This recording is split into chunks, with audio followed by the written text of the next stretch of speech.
বন্ধুরা, আজকে আপনাদের সাথে অনেক মজার একটা তরকারি রান্না শেয়ার করব। অনেকেই চিনে, অনেকেই চিনে না। রসুন দিয়ে দিলাম,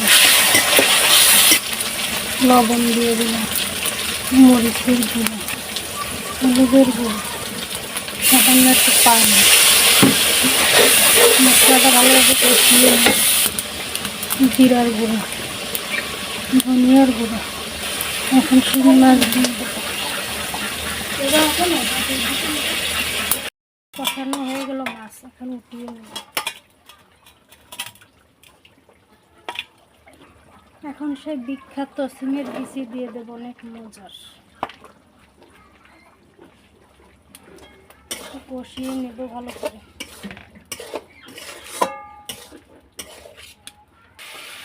কষানো হয়ে গেল, এখন ঝোলের পানি দিয়ে দেবো।